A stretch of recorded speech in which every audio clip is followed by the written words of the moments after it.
Hey everybody, happy day 1340. Wow. I can't talk super loud, so I think we're okay here. Maybe you can just turn the volume up, and at the end, I'll tell you why a complete stranger slept on the bottom bunk of my bunk bed I was in last night. Uh, I also want to tell you about this card. I am out of town and I brought all my folders of all my paperwork on this amazing weight loss journey, and I found this card. And I wrote this card on day 51, and now I'm on day 1340. So, what has happened between week, this was week 8, and right now I'm week 192? What is the difference between then and now? So, I looked at this sweet card and it said, check in. It's a little bit blurry, but I hope you can see it okay. There we go. And it's like, what are your doses? How are you feeling? What are your side effects? And it just sent me on this nostalgic journey. So let's talk about this a little bit. Think about, are you at the beginning of your journey, or have you reached your goal weight? I reached my goal weight a little over 3 years ago. So that's fun. I have not even looked at all of these yet. Like, let's have fun together. Okay, the first thing I wrote down was dosage. So when I was in week 8, I was on 2.5 still. I stayed on the 2.5 for about 90% of my time on weight loss, which I thought I had tried to do this since junior high. Right now I'm 52. So I had been working at this for a long time. I thought I would be poster child for 15.0. The fact that I lost almost all the way on 2.5 just shows that this is an individual journey. What works for most other people doesn't mean that's what works for you. That is why the doses go up to 15, but not everybody needs them. Maybe you do, which is absolutely fine. It's there for you. But right now on maintenance, I'm currently on 5.0, and that's been typical for me on most of maintenance. Physically feel fabulous. Moving on. I felt fabulous back then too. I'll just say fabulous for both. Side effects. My number one side effect, sorry, but it was constipation.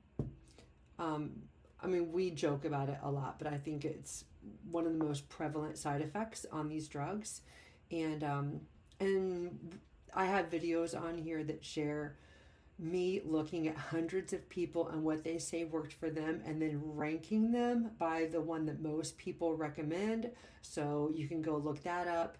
But even at maintenance, that's been kind of the one side effect that stuck with me until lately. So I just think our bodies are amazing and they just start figuring things out. But until then, we're like, it's okay. I gotcha. Talk to your doctor and decide what you need and what dose works for you as far as medications that can help you with side effects. That'll be another video for some other day, but there's lots of side effects and there's things that you can do to feel better. Okay, side effects week 8, I was not sleeping. And it wasn't even a drudgery. I would wake up at 3 a.m. and just be wide awake. Like feel wonderful. Like, oh, let's go, let's tackle the day. But it was a big deal. And I remember I had my first dose December 1st. It was in March when I slept through the night for the first time. And it was like a moment to celebrate. I remember in those videos, it was just such a big deal, like, oh, guess what happened this week? Okay. Down in the comments, feel free to share, like, what were your interesting side effects at the beginning and how many of them have changed? Okay, weight loss. I don't know. I got after it. I did not play around. I said, hey, if I'm not going to have much of an appetite, I'm fueling myself with amazing food, and I did. There's a lot of great apps. I did MyFitnessPal, and I just put everything I was eating in there. Lots of fruits, lots of vegetables, lots of lean meats. I did not really go out to eat. I didn't have a lot of processed foods at all. I lost I lost pretty quickly, to be honest. So we can go back and we can look and see a lot of my videos down in the description. I've typed out like where I was each month and what I had lost. But right now I've lost about 70. Hunger. Okay, when I watch what I eat and I cut out the processed foods, my hunger levels go way down. When I eat some sugar, I just want a lot more of it. When I start Pringles, I want the whole can. And I think there's some people who are like, what is that all about? But I feel like in this community, we all like make the connection sign like, what? Oh yeah. 2 Oreos? Or like, what kind of crazy world are you living in? Like, I need about 12 before it starts registering. Our brains just did not work right. Well, even now, I can absolutely feel really hungry on maintenance. And what I can do to help myself is to make sure that I'm eating the right things. And it really helps my brain stay on the right track. Physical training. Okay, so I did not do a lot of working out in the 6 months where I lost all the weight. I'm a teacher. I'm a single mom. I was doing a lot of meal prep. The fast thing is fast food. Fast food. Anyway, yeah, it's fast. I was really prepping meals at home, in the kitchen a lot, cooking. So I did a lot of walking back then. This morning, I ran 6 miles, which is saying I have POTS syndrome. There was a whole year that anytime I would walk, my heart rate like in the 160s, like my heart rate was so out of whack. POTS is dysautonomia, so all your automatic systems are dysfunction, and we have a lot of them, but I have like the top 6 normal things you never think about. My body doesn't do them right. So for Cleveland Clinic cardiac rehab to get me to this place, if I would have talked about this last summer where I was able to run like 15, 20 minutes, I would have been crying. Like, it's been that exciting. Emotionally, fabulous. I think day 1, my first day on Mounjaro, because back then we didn't have ZepBound, I cried. Day 2, I think I cried through like the first 8 or 9 days. The videos are like, I just got so emotional because my eating was under control. And that's really exciting when you've been battling it forever. So emotionally, I would want to share with you that even when you get to maintenance, that's not a time when you can say, well, I reached my goal, so now that I'm just coasting. Every day is a day for you to decide what you're going to put in your mouth. Every day you're deciding if you're going to maintain your weight or gain it.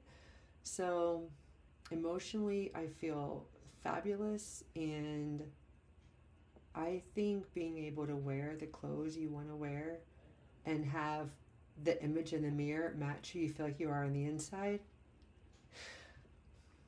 well, that will get me crying in week 192. So let's just move on. Relationship to food. I would say I talk like a healthy person now. I would say before, I was like, oh, I had one good day, or let's count all of our calories, or let's be way under calories. It's just a lifestyle now. It's a lifestyle. And I really think, like, where are my vegetables coming from? I'm out of town. Where are my vegetables coming from? What am I packing? Where are my fresh fruits? And I would say that my body has gotten in a groove. It likes looking this way. It likes being this weight. And my relationship with food, I'm not perfect. And I think that almost helps me have this sane mind where it's not about, have I had a perfect day? I had a cookie, it derailed all my plans. Now it's really no big deal. That's exciting to say, actually. Would I still recommend and encourage, I put MJ from Mounjaro back then. I would have said definitely yes on week 8. I was so excited that I started posting videos on day 1, not having any idea where this journey would go.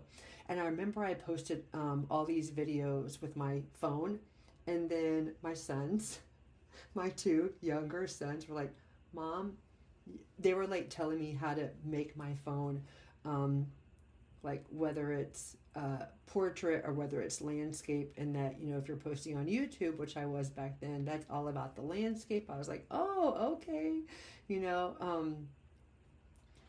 But I just had this feeling that it was going to be amazing. Why was I posting that on day one? I had no idea. Here we go again. That I would be on day 1,340, and it would have changed my life in so many ways. I'm so excited for us. I'm so excited for you.